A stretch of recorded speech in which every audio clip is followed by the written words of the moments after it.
السلام علیکم ورحمۃ اللہ وبرکاتہ۔ الحمد للہ رب العالمین والعاقبۃ للمتقین والصلاة والسلام علی نبینا محمد وعلى آلہ وصحبہ اجمعین، اما بعد۔ قال اللہ تعالی فی القرآن المجید والفرقان الحمید، اعوذ باللہ من الشیطان الرجیم، بسم اللہ الرحمن الرحیم۔ وَلَقَدْ بَعَثْنَا فِي كُلِّ أُمَّةٍ رَسُولًا أَنِ اعْبُدُوا اللَّهَ وَاجْتَنِبُوا الطَّاغُوتَ۔ محترم ناظرین، دینی و ملی بھائیوں اور سامعین و سامعات، بات چل رہی تھی کتاب التوحید کی شرح کے حوالے سے کہ توحید کی فضیلت کیا ہے۔ شیخ محمد بن عبد الوہاب رحمہ اللہ نے اپنی اس کتاب التوحید میں باب باندھا ہے، باب فضل التوحید وما یکفر من الذنوب، کہ یہ باب ہے توحید کی فضیلت کا، وما یکفر من الذنوب، اور یہ توحید گناہوں کا کفارہ بن جاتی ہے، گناہوں کو مٹانے کا کام یہ توحید کرتی ہے۔ اسی کے حوالے سے کچھ باتیں آپ حضرات کے گوشے گزار کی گئی تھیں۔ مزید اسی موضوع کو آگے بڑھاتے ہوئے بقیہ جو چیزیں تھیں اس کا ذکر انشاءاللہ تعالی آج کے اس درس میں کیا جائے گا۔ اور ہم لوگوں نے ذکر کیا تھا کہ توحید کی فضیلت اس اعتبار سے بھی ثابت ہوتی ہے کہ توحید یہ جنت میں داخل ہونے کا سب سے عظیم سبب ہے، بلکہ دوسری تعبیر میں آپ یوں کہہ سکتے ہیں کہ یہ توحید جنت کی چابی ہے۔ جس کے پاس چابی نہ ہو تو ایسی صورت میں اس کے لیے کمرہ کھولنا ممکن نہیں ہوتا ہے، ایسے ہی جس کے پاس توحید نہ ہو جنت کے دروازے اس کے لیے نہیں کھولے جائیں گے، جنت اس کے لیے حرام ہو جاتی ہے، اللہ رب العالمین اس کو جنت میں داخل نہیں کریں گے۔ گویا کہ یہ توحید مفتاح ہے، چابی ہے جنت میں داخل ہونے کے لیے۔ اور دوسرے اعتبار سے توحید کی فضیلت یہ ہے کہ یہ توحید گناہوں کو ختم کر دیتا ہے، توحید کے ذریعے سے گناہوں کو مٹایا جاتا ہے، معاف کیا جاتا ہے۔ اللہ کے رسول صلی اللہ علیہ وسلم نے حدیث میں ذکر کیا ہے، حدیث قدسی میں اللہ رب العالمین فرماتا ہے کہ اگر آسمان اور زمین اگر زمین کے برابر بھی انسان گناہ لے کر کے اللہ رب العالمین کی بارگاہ میں حاضر ہوں اور ان کے ساتھ توحید کا سرمایہ ہو، تب بھی اللہ رب العالمین ان کو معاف کر دیتا ہے، ان کی غلطیوں کو معاف کر دیتا ہے، نظر انداز کر دیتا ہے۔ تو یہ توحید گناہوں کا کفارہ ہوا کرتی ہے، توحید کے ذریعے سے گناہوں کو ختم کیا جاتا ہے، اور یہ توحید کی فضیلت پر واضح دلیل ہے۔ شیخ محمد بن عبد الوہاب رحمہ اللہ نے توحید کی فضیلت میں کچھ حدیثوں کو ذکر کیا تھا اور اس کو آپ حضرات کے سامنے پیش کی گئی تھی۔ شیخ محمد بن عبد الوہاب رحمہ اللہ نے ایک دوسری حدیث حضرت عتبان رضی اللہ تعالیٰ عنہ کی حدیث ہے، جس میں آپ صلی اللہ علیہ وسلم نے فرمایا کہ فَإِنَّ اللَّهَ حَرَّمَ عَلَى النَّارِ مَنْ قَالَ لَا إِلَهَ إِلَّا اللَّهِ يَبْتَغِي بِذَلِكَ وَجْهُ اللَّهِ۔ اللہ کے رسول صلی اللہ علیہ وسلم اس حدیث میں ارشاد فرماتے ہیں کہ اللہ رب العالمین اس شخص پر جہنم کو حرام قرار دے دیتا ہے، جہنم ایسے شخص کے لیے حرام ہو جاتی ہے جو شخص من قال لا الہ الا اللہ، جو کلمہ لا الہ الا اللہ کا اقرار کرتا ہے، کلمہ لا الہ الا اللہ کو اپنے دل میں رچا لیتا ہے، بسا لیتا ہے، جاگزی کر لیتا ہے، اللہ رب العالمین اس کے اوپر جہنم کو حرام قرار دے دیتا ہے۔ اور پھر اللہ کے رسول صلی اللہ علیہ وسلم صرف اسی پر اکتفا نہیں کی کہ من قال لا الہ الا اللہ، جس نے زبان سے کہہ دیا، بلکہ اللہ کے رسول صلی اللہ علیہ وسلم کلمہ توحید کی قبولیت کے لیے جو اساسی شرط ہوتی ہے اس کی طرف اشارہ کرتے ہوئے آپ صلی اللہ علیہ وسلم نے فرمایا یبتغی بذالک وجہ اللہ، کہ اپنے اس قول کے ذریعے سے، اس کلمہ توحید کے اقرار سے اللہ کی خوشنودی، اللہ رب العالمین کی رضا حاصل کرنا چاہتا ہے۔ لوگوں کو دکھاوا مقصود نہیں ہے۔ اللہ کے رسول صلی اللہ علیہ وسلم نے یبتغی بذالک کی قید لگا کر کے یہ اپنی امت کو سمجھایا ہے کہ صرف زبان سے کہنا کافی نہیں ہے، بلکہ عمل کے ذریعے سے ہمیں ثابت کرنا ہوگا۔ ہمیں اللہ رب العالمین کے خوف سے اللہ کی عبادت کرنی ہوگی اور اس کلمے کے جو تقاضے ہیں اس کو پورا کرنا ہوگا۔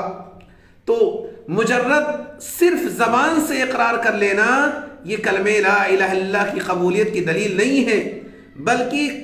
زبان کے ساتھ ساتھ آپ دل سے اس کا اقرار کریں اور عمل سے اس کی تصدیق کریں، تب جا کر کے آپ کا کلمہ اللہ رب العالمین کی بارگاہ میں شرف قبولیت سے نوازا جاتا ہے۔ اللہ کے رسول صلی اللہ علیہ وسلم نے اس حدیث میں جو یہ کہا فَإِنَّ اللَّهَ حَرَّمَ عَلَى النَّارِ کہ اللہ رب العالمین ایسے شخص پر جہنم کو حرام قرار دے دیتا ہے۔ علماء کہتے ہیں کہ یہاں تحریم کا دو معنی ہے۔ تحریم کا دو معنی ہوتا ہے، ایک تحریم خلود یعنی ہمیشہ ہمیش کے لیے جہنم اس کے لیے حرام ہو جاتی ہے، یعنی کوئی بھی شخص کوئی بھی موحد ہمیشہ ہمیش کے لیے جہنم میں داخل نہیں کیا جائے گا۔ جس کے دل میں رائی کے دانے کے برابر بھی کلمہ توحید ہوگا اللہ رب العالمین اس کو جہنم سے نکال کر کے جنت میں داخل کریں گے۔ اللہ کے رسول صلی اللہ علیہ وسلم کا ایک معنی تو یہ ہے کہ فَإِنَّ اللَّهَ حَرَّمَ عَلَى النَّارِ اللہ رب العالمین اس کے لیے تحریم خلود کو ہمیشہ ہمیش جہنم میں باقی رہنے کو اس کے لیے حرام قرار دے دیتا ہے۔ اور دوسرا معنی یہ ہے کہ تحریم دخول یعنی اصلاً اللہ رب العالمین کلمہ گو کے لیے جو کلمہ لا الہ کا اقرار کرتے ہیں اللہ رب العالمین ان کو اصلاً اساسی طور پر اللہ رب العالمین ان کو اللہ رب العالمین جہنم میں داخل ہی نہیں کرے گا، داخل ہی نہیں کرے گا۔ اس کلمے کے تبرک میں، کلمے کے عوض میں اللہ رب العالمین اول وہلنا میں نہیں بلکہ اس سے مبدئی طور پر شروع ہی سے اللہ رب العالمین اس کو داخل ہی نہیں کرے گا، اس کے اوپر جہنم کے دخول کو حرام قرار دے دیا ہے۔ دونوں معنی یعنی ممکن ہے۔ اللہ کے رسول صلی اللہ علیہ وسلم نے جو یہ کہا کہ اس شخص پر جہنم حرام قرار دی جاتی ہے یعنی ہمیشہ ہمیش کے لیے کوئی بھی کلمہ گو جہنم کے اندر باقی نہیں رہے گا، اور ایک دوسرا معنی جو ذکر کیے ہیں علماء نے وہ یہ ہے کہ سرے سے وہ جہنم کے اندر داخل ہی نہیں ہوگا۔ جو کلمہ گو ہوں گے اللہ رب العالمین کچھ لوگوں کو ایسے لوگوں کو بھی جنت کے اندر داخل کریں گے جو سرے سے جہنم کے اندر جائیں گے ہی نہیں، ڈائریکٹ جنت میں جائیں گے، اور کچھ لوگ ایسے ہوں گے، کچھ مومنین ایسے ہوں گے، کچھ کلمہ گو ایسے ہوں گے جن کو اللہ رب العالمین جہنم میں تو داخل کرے گا لیکن جہنم میں سزاؤں سے دوچار کرنے کے بعد پھر اس کو جہنم سے نکال کر کے جنت میں داخل کریں گے۔ یہ اللہ کے رسول صلی اللہ علیہ وسلم کا معنی ہے۔ گویا کہ اللہ کے رسول صلی اللہ علیہ وسلم نے اس حدیث کے اندر ذکر کیے ہیں کہ مجرد صرف زبان سے کلمہ کہنا کافی نہیں ہے بلکہ دل سے ہم اس کا اقرار کریں اور عمل سے اس کے تقاضے کو پورا کریں۔ آج ہم لوگوں کا طور طریقہ یہی ہو چکا ہے کہ ہم زبان سے کہتے ہیں اللہ کے علاوہ کوئی معبود نہیں، دعاؤں کو دوسرے کی طرف پھیر دیتے ہیں۔ ہم زبان سے کہتے ہیں اللہ کے علاوہ کوئی معبود نہیں، نظر و نیاز دوسروں کے لیے کر دیتے ہیں۔ ہم کہتے ہیں کہ اللہ کے علاوہ کوئی معبود نہیں اور ہم کیا نام سے اپنے یعنی پریشانیوں کو اللہ رب العالمین کے علاوہ دوسروں کے حوالے کر دیتے ہیں۔ اللہ رب العالمین پر توکل اور بھروسہ نہیں کرتے ہیں، اللہ رب العالمین کو مشکل کشا نہیں سمجھتے ہیں، بلکہ ولیوں کو، اولیاء کو، صالحین کو ہم نے معبود کا درجہ دے دیا ہے کہ یہ ہماری مصیبتوں میں کام آ سکتے ہیں۔ نسأل اللہ السلامۃ والعافیہ۔ ایسا کلمہ اللہ رب العالمین کی بارگاہ میں شرف قبولیت سے نوازا نہیں جائے گا۔ اللہ کے رسول صلی اللہ علیہ وسلم نے ایسے لوگوں کے بارے میں نہیں کہا کہ اس کے اوپر جہنم حرام قرار دی جائے گی، بلکہ جہنم اس شخص کے لیے حرام قرار دی جاتی ہے جس نے ساری عبادتوں کو اللہ کے لیے مختص کر دیا ہو، اللہ کے لیے خاص کر دیا ہو، تب آپ کے اوپر جہنم حرام ہوگی۔ لیکن آپ بعض عبادت کو غیر اللہ کے لیے اور بعض عبادت کو اللہ کے لیے کر رہے ہیں، آدھا آدھا دونوں میں تقسیم کر رہے ہیں، تو یقین مانیے آپ کے اوپر جہنم حرام نہیں ہوتی ہے بلکہ آپ دائرہ اسلام سے بھی خارج ہو سکتے ہیں اور ہمیشہ ہمیش کے لیے آپ کو جہنم رسید کر دیا جائے گا۔ اس لیے ضروری ہے کہ ہم اپنی توحید کی حفاظت کریں۔ ایسے ہی شیخ محمد بن عبد الوہاب رحمہ اللہ نے اس باب میں حضرت ابو سعید خدری رضی اللہ تعالیٰ عنہ کی حدیث کو توحید کی فضیلت میں پیش کیا۔ حضرت ابو سعید خدری رضی اللہ تعالیٰ عنہ بیان کرتے ہیں کہ وہ روایت کرتے ہیں نبی کریم صلی اللہ علیہ وسلم سے، کہتے ہیں کہ اللہ کے رسول صلی اللہ علیہ وسلم نے فرمایا قال موسیٰ علیہ السلام، حضرت موسیٰ علیہ السلام نے اللہ رب العالمین سے طلب کیا. اللہ رب العالمین سے مطالبہ کرتے ہیں کون؟ اللہ کے نبی حضرت موسیٰ علیہ السلام. حضرت موسیٰ علیہ السلام نے اللہ رب العالمین سے طلب کیا. قال موسیٰ یا ربی، حضرت موسیٰ علیہ السلام نے کہا اے میرے رب، علمنی شیئا اذکرک وادعوک بیک، اے اللہ رب العالمین مجھے کچھ ایسی چیزیں سکھلا دے جس کے ذریعے سے میں تجھے یاد کروں اور تجھ سے دعائیں کروں. ہم اور آپ کی طرح نہیں تھے کہ ہم اللہ رب العالمین کے سامنے ہمارے ہاتھ اٹھتے بھی ہیں تو دنیاوی چیز کے لیے. حضرت موسیٰ علیہ السلام ہے، کس چیز کا مطالبہ کر رہے ہیں، کس چیز کا طلب کر رہے ہیں؟ کہتے ہیں اے اللہ مجھے کوئی دعا سکھلا دے، کوئی ذکر و اذکار سکھلا دے جس کے ذریعے سے میں تجھے یاد کروں. آخرت کی فکر ہوتی ہے، اخروی زندگی کی فکر ہوتی ہے. نبی ہونے کے باوجود ان کو آخرت کی فکر لگی ہوئی ہے. اور ہم اور آپ کا معاملہ ہوتا ہے کہ ہم اور آپ راتوں دن گناہوں میں لت پت ہوتے ہیں اور ہمیں دنیا کے پیچھے لگے ہوتے ہیں. اللہ رب العالمین سے کچھ طلب بھی کرتے ہیں تو دنیاوی چیز طلب کرتے ہیں، خالص دنیاوی چیز طلب کرتے ہیں. میرے دینی بھائیوں، اللہ نبی ہے حضرت موسیٰ علیہ السلام اللہ رب العالمین سے طلب کر رہے ہیں رب علمنی شیئا، اے اللہ مجھے ایسی چیز سکھلا دے جس کے ذریعے سے میں تجھے یاد کروں، تیرے ذکر و اذکار کروں اور تجھ سے دعا کروں. اللہ رب العالمین نے حضرت موسیٰ علیہ السلام کی اس دعا کو، اس طلب کے جواب میں اللہ رب العالمین نے کہا قل یا موسیٰ، اللہ رب العالمین نے کہا اے موسیٰ تم اس جملے کو کہو لا الہ الا اللہ. سبحان اللہ. حضرت موسیٰ علیہ السلام نے طلب کیا کہ اے اللہ مجھے کوئی ایسی چیز سکھلا دے جس کے ذریعے سے میں تیرا ذکر و اذکار کروں، تجھ سے دعائیں طلب کروں. اللہ رب العالمین نے حضرت موسیٰ علیہ السلام کی اس طلب کا جواب دیا.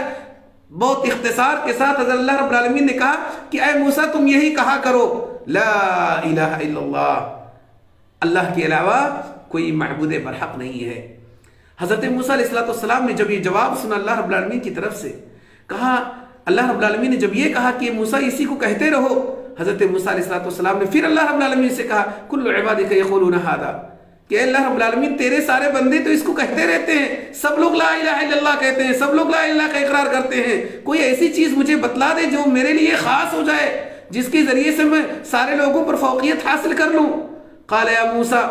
حضرت موسیٰ علیہ السلام نے جب یہ بات اللہ رب العالمین سے کہی کہ اللہ رب العالمین یہ تیرے سارے بندے اس کلمے کو پڑھتے ہیں، لا الہ الا اللہ تو کہتے رہتے ہیں، یہ تو عام بات ہے، عام کلمہ ہے. قال یا موسیٰ، اللہ رب العالمین نے کہا اے موسیٰ لو ان السماوات السبع وعامرهن غیری والارضین السبع فی کفۃ، کہ اگر ساتوں آسمان اور ساتوں زمین ایک پلڑے میں رکھ دی جائے، ولا الہ الا اللہ فی کفہ، اور اس کلمے کو جس کی طرف میں نے اشارہ کیا ہے اگر اس کلمے لا الہ الا اللہ کو دوسرے پلڑے میں رکھ دیا جائے، مالت بہن لا الہ الا اللہ. سبحان اللہ. آسمان اور زمین کو ایک پلڑے میں رکھ دیا جائے اور کلمہ لا الہ الا اللہ کو صرف ایک پلڑے میں رکھ دیا جائے، اللہ کے رسول صلی اللہ علیہ وسلم نے کہا مالت بہن لا الہ الا اللہ، تو لا الہ الا اللہ کا پلڑا بھاری ہوگا. کتنا عظیم کلمہ ہے کلمہ توحید، کتنی عظیم الشان اس کا مقام اور مرتبہ ہے جس کی ہم قدر نہیں کرتے ہیں. راتوں دن ہم اس کے حوالے سے مخالفات کرتے رہتے ہیں، ہمارے اندر کلمہ توحید کی انحرافات پائے جاتے ہیں. اللہ کے رسول صلی اللہ علیہ وسلم نے اس حدیث کے اندر ذکر کیے ہیں کہ آسمان اور زمین، ایک آسمان نہیں، ساتوں آسمان اور ساتوں زمینوں کو ایک پلڑے میں رکھ دیا جائے اور کلمہ لا الہ الا اللہ کو دوسرے پلڑے میں رکھ دیا جائے، آپ صلی اللہ علیہ وسلم نے فرمایا مالت بہن لا الہ الا اللہ، تو کلمہ لا الہ الا اللہ کا پلڑا بھاری ہوگا. حدیث قدسی ہے، اللہ رب العالمین فرماتا ہے. یہ حدیث گرچہ ضعیف ہے لیکن شواہد کی بنا پر یہ حدیث حسن لغیرہ کی حد تک پہنچ جاتی ہے. اللہ کے رسول صلی اللہ علیہ وسلم نے اس حدیث کے اندر دعا کے اقسام ذکر کیے ہیں. دعا کی دو قسمیں ہوتی ہیں، ایک ہوتا ہے دعاء المسئلہ، یعنی آپ کوئی چیز اللہ رب العالمین سے طلب کریں. ایک ہوتا ہے دعاء العبادہ، یعنی آپ اللہ رب العالمین کی جو عبادات ہیں، عبادت اللہ رب العالمین نے جن عبادات کو مشروع قرار دیا ہے آپ اس کو بجا لائیں تو آپ دعاء العبادہ کو انجام دے رہے ہیں. یہاں حضرت کیا نام سے اللہ کے رسول صلی اللہ علیہ وسلم نے اس حدیث کے اندر دعاء المسئلہ کا بھی ذکر کیا ہے. اگر تو آپ یہ کہتے ہیں کہ اللہم ارزقنی، اے اللہ مجھے رزق عطا کر، یہ دعاء المسئلہ ہے. اور اگر آپ اللہ کی عبادت کرتے ہیں، نماز کا اہتمام کرتے ہیں، نماز پڑھ رہے ہیں، تو گویا کہ آپ کہہ رہے ہیں، نماز پڑھنے کے بعد گویا کہ آپ زبان حالی سے کہہ رہے ہیں اللہم اقبل صلاتی، اے اللہ میری نماز کو قبول فرما۔ تو یہ دعا کی دو قسمیں ہوتی ہیں، ایک کسی چیز کے بارے میں اللہ رب العالمین سے سوال کرنا، اے اللہ رب العالمین مجھے فلاں چیز عطا کر دے، فلاں چیز دے دے، اور دوسرا ہوتا ہے دعاء العبادہ، یعنی دعاء العبادہ کا معنی یہ ہوتا ہے کہ جن عبادات کو اللہ رب العالمین نے مشروع قرار دیا ان عبادات کو آپ انجام دے دیجئے، یہ دعاء العبادہ کا معنی ہوتا ہے۔ ایسے ہی شیخ محمد عبد الوہاب رحمہ اللہ علیہ نے ایک اور حدیث توحید کی فضیلت میں ذکر کرتے ہوئے، جس کو امام ترمذی رحمہ اللہ نے روایت کیے ہے، حضرت انس رضی اللہ تعالیٰ عنہ اس حدیث کے راوی کہتے ہیں کہ قال سمعت رسول اللہ صلی اللہ علیہ وسلم یقول، حضرت انس بن مالک رضی اللہ تعالیٰ فرماتے ہیں کہ میں نے نبی کریم صلی اللہ علیہ وسلم کو فرماتے ہوئے سنا، آپ صلی اللہ علیہ وسلم فرما رہے تھے، قال اللہ تعالی، اللہ رب العالمین فرماتا ہے، یہ بھی حدیث قدسی ہے، یا ابن آدم، اللہ رب العالمین فرماتا ہے اے بنو آدم، لو اتیتنی بقراب الارض خطایا، وہی حدیث جو میں نے ذکر کیا کہ اگر تو میرے دربار میں میرے پاس زمین بھر کر کے، زمین کے برابر بھی اگر تو گناہوں سے لت پت ہو کر کے میرے پاس حاضر ہو، ثم لقیتنی لا تشرک بی شیئا، اس حال میں تو مجھ سے ملاقات کرے کہ تو میرے ساتھ کسی کو شریک نہ کیا ہو، میری عبادتوں میں غیر اللہ کو شریک نہ کیا ہو، میری عبادتوں کو اللہ کے علاوہ دوسروں کی طرف نہ پھیرا ہو، اللہ رب العالمین کہتا ہے لآتیتک بقرابھا مغفرہ، تو میں اس زمین کے برابر بھی تجھے بخش دوں گا، بخشش عطا کر دوں گا۔ سبحان اللہ، حدیث قدسی ہے، اللہ کے رسول صلی اللہ علیہ وسلم کہتے ہیں کہ اللہ رب العالمین فرماتا ہے اپنے بندوں سے، اللہ رب العالمین کہتا ہے کہ اگر میرے بندے، زمین اتنا وسیع و عریض ہے، اتنی تحد نگاہ، ہماری نگاہیں زمین کا احاطہ نہیں کر پاتی ہیں، اللہ رب العالمین کہتا ہے اس زمین کے برابر بھی انسان گناہوں سے لت پت ہو کر کے آئے، گناہوں کو انجام دے کر کے آئے، اگر اس نے میری عبادت میں کسی کو شریک نہیں کیا ہے، اگر اس نے توحید کی حفاظت کی ہے، توحید کو اب حرز جان بنایا ہے، اللہ رب العالمین کی ساری عبادتوں کو اسی کے لیے مختص رکھا ہے، شرک نہیں کیا ہے، اللہ رب العالمین فرماتے ہیں ثم لقیتنی لا تشرک بی شیئا، اگر میرا بندہ اس حال میں مجھ سے ملاقات کرتا ہے کہ اس نے میرے ساتھ کسی کو شریک نہیں کیا ہے، لآتیتک بقرابھا مغفرہ،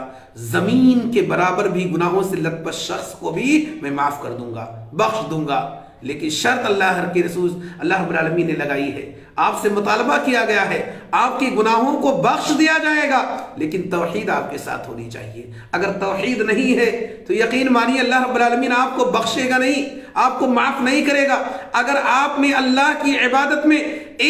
اللہ کی عبادات میں سے ایک بھی عبادت کو غیر اللہ کی طرف پھیر دیا، اللہ کی قسم اللہ رب العالمین آپ کو معاف نہیں کرے گا۔ اگر آپ نے دنیا میں توبہ نہ کیا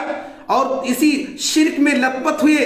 تعویذ اور گنڈے کا استعمال کیے ہوئے اگر آپ اللہ رب العالمین کے پاس پہنچ گئے، اللہ رب العالمین کا وعدہ ہے ان اللہ لا یغفر ان یشرک بہ ویغفر ما دون ذلک لمن یشاء، رب کائنات نے قرآن کریم کے اندر وعدہ کیا ہے کہ ان اللہ لا یغفر ان یشرک بہ، کہ اللہ رب العالمین شرک کرنے والوں کو معاف نہیں کرے گا،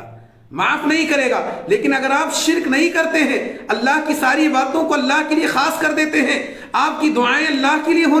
ہوتی ہیں، آپ کے نظر و نیاز اللہ کے لیے ہوتے ہیں، آپ کی ساری قربانیاں اللہ کے لیے ہوتی ہیں، تو یقین مانیے آپ گرچہ گناہوں میں لت پت ہوتے ہیں، اللہ رب العالمین آپ کی گناہوں کو معاف کر سکتا ہے، زمین کے برابر بھی آپ گناہ لے کر کے آئے، اللہ رب العالمین آپ کو معاف کر دے گا۔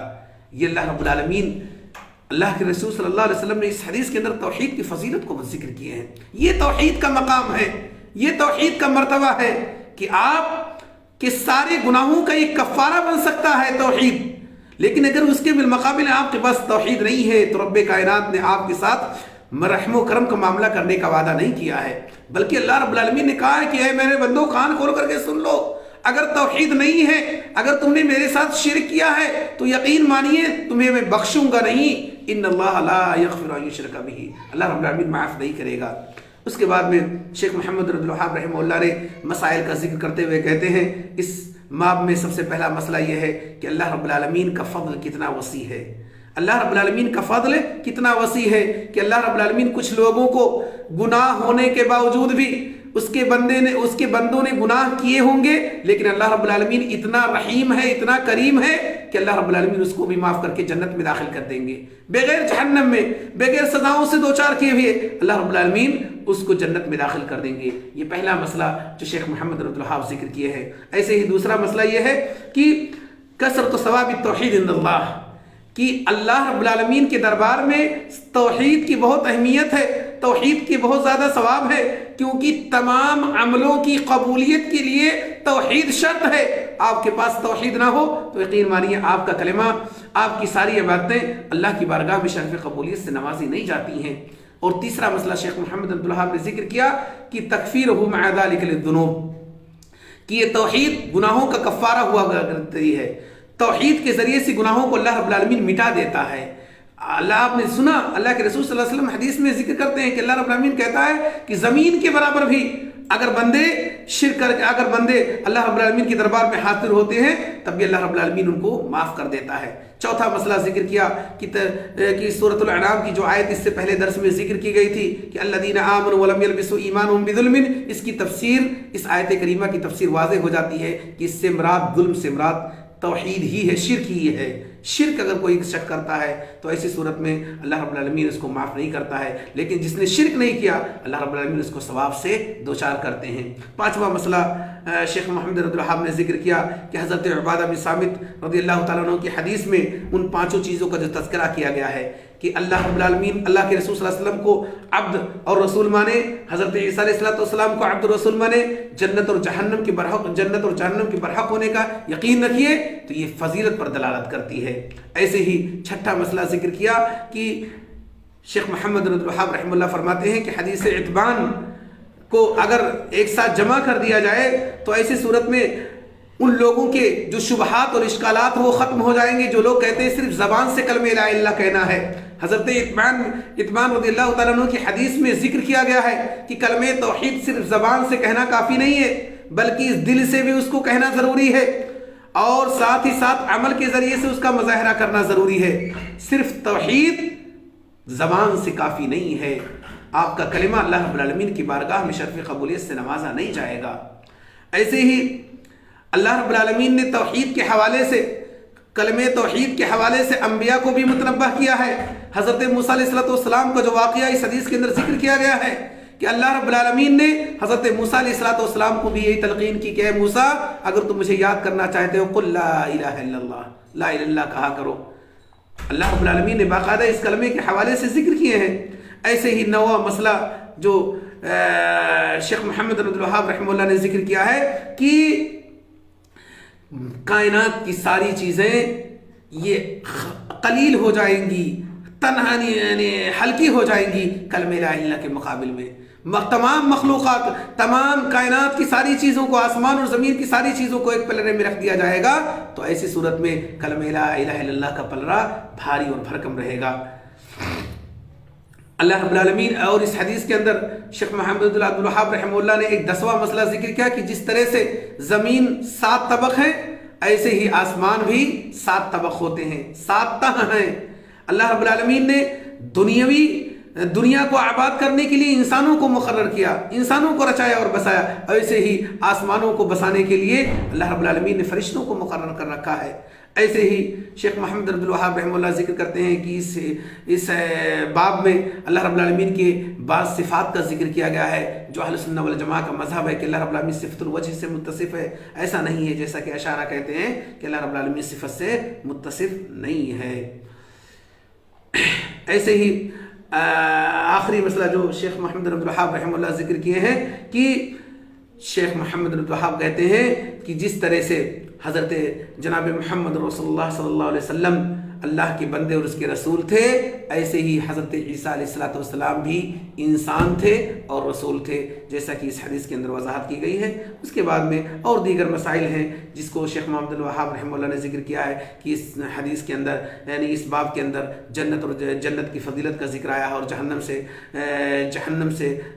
ترہیب اور اسے ڈرنے کی بات کہی گئی ہے، اور اس طرح کی چیزیں شیخ محمد بن الوہاب رحمہ اللہ نے مسائل کے طور پر ذکر کیے ہیں۔ اختصار کے ساتھ میں نے آپ حضرات کے سامنے اس کو پیش کر دیا ہے۔ اللہ رب العالمین سے دعا گو ہوں کہ اللہ رب العالمین تو ہم سب کو توحید کو حرز جان بنانے کی توفیق عطا فرمائے۔ الہ العالمین تو ہم سب کے دل میں توحید کو رچا اور بسا دے، اور ہمارا خاتمہ ہو تو توحید پر ہو، آمین تقبل یا رب العالمین۔ ھذا واللہ اعلم وصلی اللہ نبینا محمد وعلی آلہ وصحبہ اجمعین، والسلام علیکم ورحمۃ اللہ وبرکاتہ۔